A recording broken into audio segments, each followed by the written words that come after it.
యేసుని ప్రేమ ఛానల్కి స్వాగతం.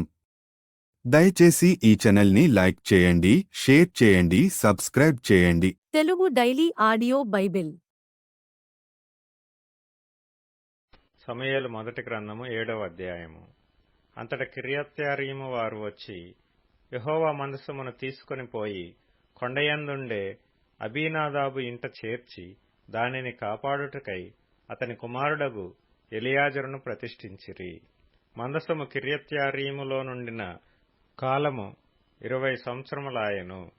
ఇశ్రాయేలీలందరూ యెహోవాను అనుసరింప దుఃఖించుచుండగా సమూయేలు ఇశ్రాయేలీలందరితో ఇట్లనెను: మీ పూర్ణ హృదయముతో యెహోవా యొద్దకు మీరు మళ్ళుకొనిన ఎడల అన్యదేవతలను, అష్తారోతు దేవతలను మీ మధ్య నుండి తీసివేసి పట్టుదల గలిగి యెహోవా తట్టు మీ హృదయములను త్రిప్పి ఆయనను సేవించుడి. అప్పుడు ఆయన ఫిలిష్తీయుల చేతిలో నుండి మిమ్మును విడిపించును. అంతటా ఇశ్రాయేలీలు బయలుదేవతలను, అష్తారోతు దేవతలను తీసివేసి యెహోవాను మాత్రమే సేవించిరి. అంతటా సమూయేలు ఇశ్రాయేలీలందరినీ మిస్పాకు పిలువనంపుడి, నేను మీ పక్షమున యెహోవాకు ప్రార్థన చేతునని చెప్పగా వారు మిస్పాలో కూడుకొని నీళ్లు చేది యెహోవా సన్నిధిని కుమ్మరించి ఆ దినము ఉపవాసముండి యెహోవా దృష్టికి మేము పాపాత్ములమని ఒప్పుకొనిరి. మిస్పాలో సమూయేలు ఇశ్రాయేలీలకు న్యాయము తీర్చుచూ వచ్చెను. ఇశ్రాయేలీలు మిస్పాలో కూడియున్నారని ఫిలిష్తీయులు వినినప్పుడు ఫిలిష్తీయుల సర్దారులు ఇశ్రాయేలు మీదికి వచ్చిరి. ఆ సంగతి ఇశ్రాయేలీలు విని ఫిలిష్తీయులకు భయపడి, మన దేవుడైన యెహోవాను ఫిలిష్తీయుల చేతిలో నుండి మనలను రక్షించున్నట్లుగా మా కొరకు ఆయనను ప్రార్థన చేయుట మానవద్దని సమూయేలునొద్ద మనవి చేసిరి. సమూయేలు పాలు విడువని ఒక గొర్రెపిల్లను తెచ్చి యెహోవాకు సర్వాంగ బలిగా అర్పించి ఇశ్రాయేలీల పక్షమున యెహోవాను ప్రార్థన చేయగా యెహోవా అతని ప్రార్థన అంగీకరించెను. సమూయేలు దహనబలి అర్పించుచుండగా ఫిలిష్తీయులు యుద్ధము చేయుటకై ఇశ్రాయేలీల మీదికి వచ్చిరి. అయితే యెహోవా ఆ దినమున ఫిలిష్తీయుల మీద మెండుగా ఉరుములు ఉరిమించి వారిని తారుమారు చేయగా వారు ఇశ్రాయేలీల చేత ఓడిపోయిరి. ఇశ్రాయేలీలు మిస్పాలో నుండి బయలుదేరి బేత్కారు వరకు ఫిలిష్తీయులను తరిమి హతము చేసిరి. అప్పుడు సమూయేలు ఒక రాయి తీసి మిస్పాకును షేనుకును మధ్య దానిని నిలిపి, ఇంతవరకు యెహోవా మనకు సహాయం చేసినని చెప్పి దానికి ఎబెనెజరు అను పేరు పెట్టెను. ఈలాగున ఫిలిష్తీయులు అనపబడిన వారై ఇశ్రాయేలు సరిహద్దులోనికి తిరిగి రాక ఆగిపోయిరి. సమూయేలు ఉండిన దినములన్నిటిను యెహోవా హస్తము ఫిలిష్తీయులకు విరోధముగా ఉండెను.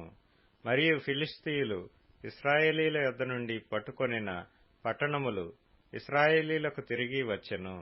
ఎక్రోను నుండి గాతు వరకున్న గ్రామములను వాటి పొలములను ఇశ్రాయేలీలు ఫిలిష్తీయుల చేతిలో నుండి విడిపించిరి. మరియు ఇశ్రాయేలీలకును అమోరీయులకును సమాధానము కలిగెను. సమూయేలు తాను బ్రతికిన దినములన్నీయు ఇశ్రాయేలీలకు న్యాయాధిపతిగా ఉండెను. ఏటేటా అతడు బేతెలునకును గిల్గాలునకును మిస్పాకును తిరుగుచు ఆ స్థలముల యందు ఇశ్రాయేలీలకు న్యాయము తీర్చుచూ వచ్చెను. మరియు అతని ఇల్లు రామాలో నుండినందున అతడికి తిరిగి వచ్చి అతడు కూడాను న్యాయము తీర్చుచుండెను. మరియు అతడు అక్కడ యెహోవాకు ఒక బలిపీఠము కట్టెను. సమూయేలు మొదటి గ్రంథము 8వ అధ్యాయము. సమూయేలు వృద్ధుడైనప్పుడు తన కుమారులను ఇశ్రాయేలీల మీద న్యాయాధిపతులుగా నియమించెను. అతని జ్యేష్ఠ కుమారుని పేరు యోవేలు, రెండవ వాని పేరు అబీయా. వీరు బెయేర్షెబాలో న్యాయాధిపతులుగా ఉండిరి. అతని కుమారులు అతని ప్రవర్తనను అనుసరింపక ధనాపేక్షకులై లంచములు పుచ్చుకొని న్యాయమును త్రిప్పివేయగా ఇశ్రాయేలీల పెద్దలందరూ కూడి రామాలో సమూయేలు నొద్దకు వచ్చి, చిత్తగించుము, నీవు వృద్ధుడవు, నీ కుమారులు నీ ప్రవర్తన వంటి ప్రవర్తన గలవారు కారు గనుక సకల జనుల మర్యాద చొప్పున మాకు ఒక రాజును నియమింపుము, అతడు మాకు న్యాయము తీర్చునని అతనితో అనిరి. మాకు న్యాయము తీర్చుటకై రాజును నియమింపుమని వారు అనిన మాట సమూయేలు దృష్టికి ప్రతికూలముగా ఉండెను గనుక సమూయేలు యెహోవాను ప్రార్థన చేసెను. అందుకు యెహోవా సమూయేలుకు సెలవిచ్చినదేమనగా, జనులు నీతో చెప్పిన మాటలన్నిటి ప్రకారము జరిగింపుము. వారు నిన్ను విసర్జింపలేదు గాని తమ్మును ఏలకుండా నన్నే విసర్జించియున్నారు. వారు నన్ను విసర్జించి ఇతర దేవతలను పూజించి నేను ఐగుప్తులో నుండి వారిని రప్పించిన నాటి నుండి నేటి వరకు తాము చేయిచూ వచ్చిన కార్యములన్నిటి ప్రకారముగా వారు నీ యెడలను జరిగించుచున్నారు. వారు చెప్పిన మాటలను అంగీకరించుము. అయితే వారిని ఏలబోవు రాజు ఎట్టివాడగునో నీవే సాక్షివై వారికి దృఢముగా తెలియచేయుము. సమూయేలు తనను రాజును అడిగిన జనులకు యెహోవా మాటలన్నీ వినిపించి ఈలాగున చెప్పెను. మిమ్మును ఏలబోవు రాజు ఎట్టివాడగుననగా, అతడు మీ కుమారులను పట్టుకొని తన రథములను తోలుటకును తన గుర్రములను కాపాడుటకును వారిని ఉంచుకొనును. కొందరు అతని రథముల ముందర పరిగెత్తుదురు. మరియు అతడు వారిని తన సైన్యములో సహస్రాధిపతులుగాను పంచదశాధిపతులుగాను నియమించును. తన భూములను దున్నుటకును వాటి పంటను కోయుటకును తన యుద్ధాయుధములను తన రథముల సామానులను చేయుటకును వారిని ఏర్పరచుకొనును. మీ కుమార్తెలను భక్ష్యకారిణులుగాను బోనకత్తెలుగాను రొట్టెలు కాల్చువారినిగాను పెట్టుకొనును. మీ పొలములలోను మీ ద్రాక్ష తోటలలోను ఒలీవ తోటలలోను శ్రేష్టమైన వాటిని తీసుకొని తన సేవకులకిచ్చును. మీ ధాన్యములోను ద్రాక్ష పండ్లలోను 10వ భాగము తీసి తన పరివార జనమునకును సేవకులకును ఇచ్చును. మీ దాసులను మీ పనికత్తెలను మీ పశువులలోను గార్ధబొమ్మలలోను శ్రేష్టమైన వాటిని పట్టుకొని తన పని కొరకు ఉంచుకొనును. మీ మందలో 10వ భాగము పట్టుకొనును. మీ మట్టుకు మీరు అతనికి దాసులవుదురు. ఆ దినమున మీరు కోరుకొనిన రాజును బట్టి మీరు మొరపెట్టినను యెహోవా మీ మొర్ర వినకపోవును అనెను. అయినను జనులు సమూయేలు యొక్క మాట చెవినిబెట్టనొల్లక, అలాగున కాదు, జనములు చేయు రీతిని మేమును చేయునట్లు మాకు రాజు కావలెను.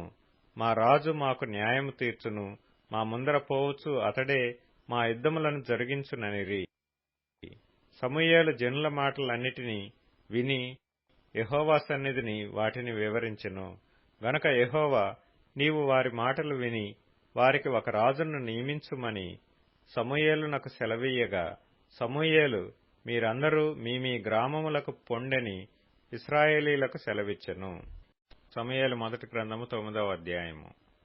ఆఫీయకు పుట్టిన బెకోరతు కుమారుడైన సెరోరుకు జననమైన అబీయేలు కుమారుడగు కీషు అను బెన్యామీనీయుడొకడుండెను. కీషు భాగ్యవంతుడగు ఒక బెన్యామీనీయుడు. అతనికి సౌలు అనునొక కుమారుడుండెను. అతడు బహు సౌందర్యము గల యవనుడు. ఇశ్రాయేలీలలో అతని పాటి సుందరుడొకడునూ లేడు. అతడు భుజములు మొదలుకొని పైకి ఇతరుల కంటే ఎత్తుగలవాడు. సౌలు తండ్రి అయిన కీషు యొక్క గార్ధబొమ్మలు తప్పిపోగా కీషు తన కుమారుడైన సౌలును పిలిచి, మన దాసులలో ఒకని తీసుకొని పోయి గార్ధబొమ్మలను వెదుకుమని చెప్పెను. అతడు పోయి ఎఫ్రాయిము మన్యము తిరిగి షాలీషా దేశమున సంచరింపగా అవి కనబడలేదు. తరువాత వారు షయలీము దేశమును దాటి సంచారము చేసిరి గాని అవి కనబడకయుండెను. బెన్యామీనీయుల దేశము సంచరించి చూడగా అవి దొరకలేదు.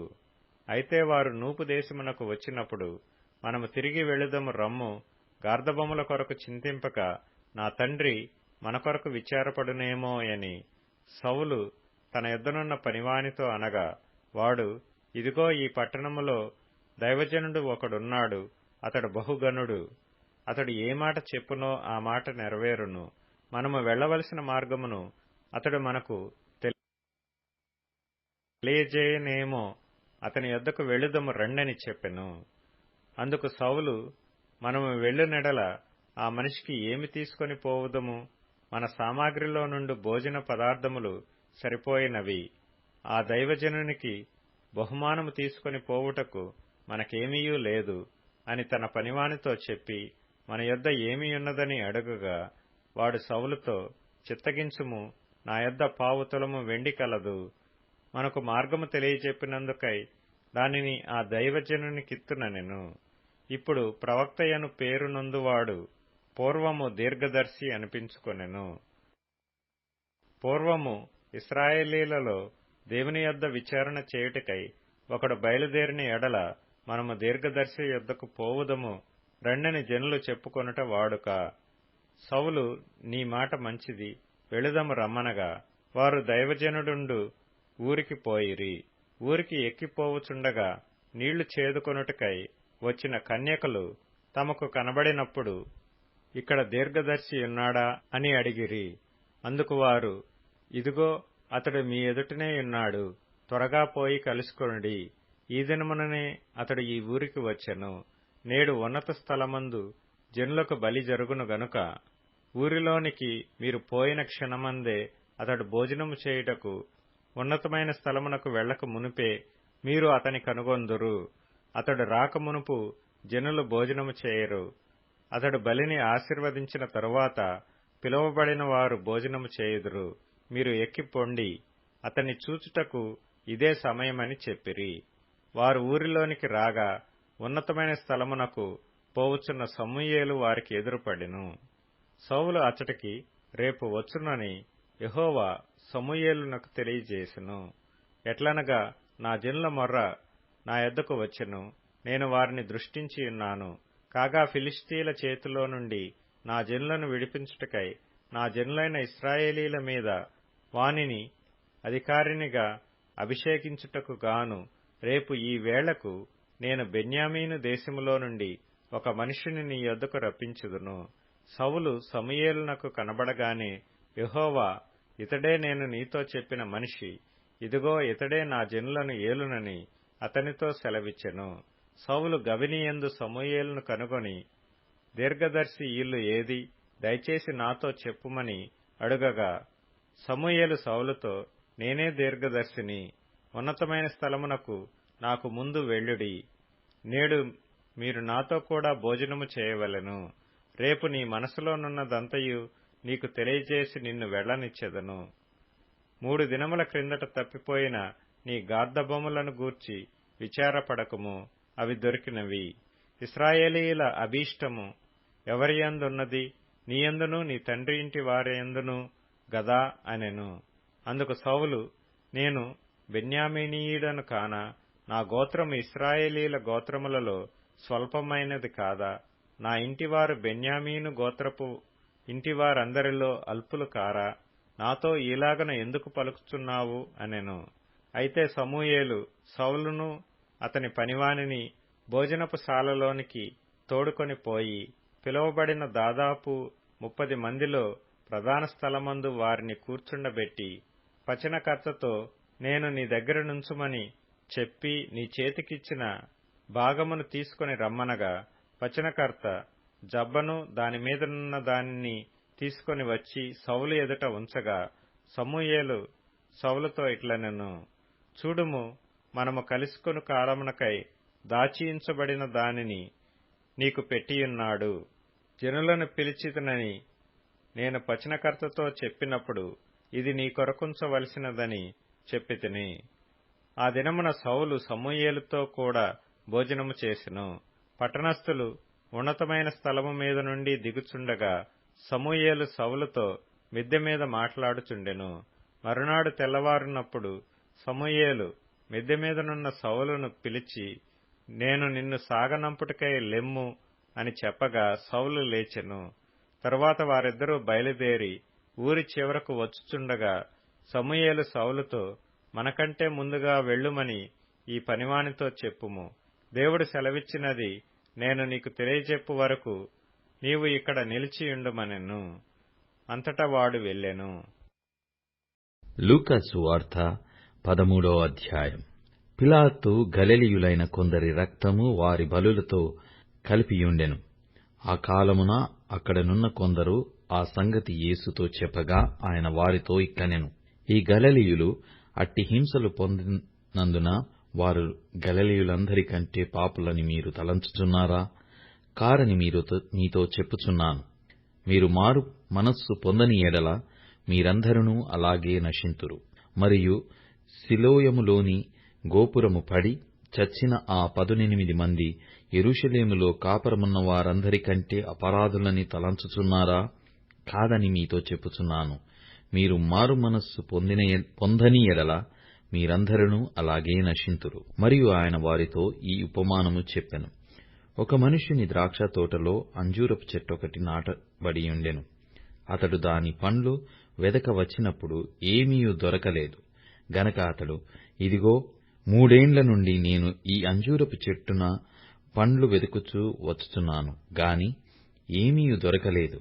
దీనిని నరికివేయుము, దీనివలన ఈ భూమియు ఏల వ్యర్థమై పోవలెనని ద్రాక్షతోట మాలితో చెప్పెను. అయితే వాడు, అయ్యా, నేను దాని చుట్టూ త్రవ్వి ఎరువు వేయుమట్టుకు ఈ సంవత్సరం కూడా ఉండనిమ్ము. అది ఫలించిన సరే, లేని ఎడల నరికించి వేయుమని అతనితో చెప్పెను. విశ్రాంతి దినమున ఆయన ఒక సమాజ మందిరములో బోధించుచున్నప్పుడు 18 ఏండ్ల నుండి బలహీనపరచు దయ్యము పట్టిన ఒక స్త్రీ అచ్చట నుండెను. ఆమె నడుము వంగిపోయి ఎంత మాత్రమును చక్కగా నిలవబడలేకుండెను. యేసు ఆమెను చూచి రమ్మని పిలిచి, అమ్మా, నీ బలహీనత నుండి విడుదల పొందియున్నావని ఆమెతో చెప్పి ఆమె మీద చేతులుంచగానే ఆమె చక్కగా నిలవబడి దేవుని మహిమపరచెను. యేసు విశ్రాంతి దినమున స్వస్థపరచినందున ఆ సమాజ మందిరపు అధికారి కోపముతో మండిపడి జనసమూహమును చూచి, పనిచేయదగిన 6 దినములు కలవు గనక ఆ దినములలోని వచ్చి స్వస్థత పొందుడి, విశ్రాంతి దినమందు రావద్దని చెప్పెను. అందుకు ప్రభువు, వేషధారులారా, మీలో ప్రతివాడును విశ్రాంతి దినమున తన ఎద్దునైనను గాడిదనైనను గాడి యొద్ద నుండి విప్పి తోలుకొనిపోయి నీళ్లు పెట్టును గదా. ఇదిగో 18 ఏండ్ల నుండి సాతాను బంధించిన అబ్రహాము కుమార్తెయైన ఈమెను విశ్రాంతి దినమందు ఈ కట్ల నుండి విడిపింపదగదా అని అతనితో చెప్పెను. ఆయన ఈ మాటలు చెప్పినప్పుడు ఆయననెదిరించిన వారందరూ సిగ్గుపడిరి. అయితే జనసమూహమంతయు ఆయన చేసిన ఘనకార్యములన్నిటిని చూచి సంతోషించెను. ఆయన దేవుని రాజ్యము దేనిని పోలియున్నది? దేనితో దాని పోలుస్తును? ఒక మనుష్యుడు తీసికొనిపోయి తన తోటలో వేసిన ఆవగింజను పోలియున్నది. అది పెరిగి వృక్షమాయెను, ఆకాశ పక్షులు దాని కొమ్మలయందు నివసించెననెను. మరలా ఆయన దేవుని రాజ్యమును దేనితో పోల్తును? ఒక స్త్రీ తీసుకొని అంతయు పులిసి పొంగు వరకు 3 కొంచెముల పిండిలో దాచిపెట్టిన పుల్లని పిండిని పోలియున్నదని చెప్పెను. దయచేసి ఈ ఛానల్ని లైక్ చేయండి, షేర్ చేయండి, సబ్స్క్రైబ్ చేయండి.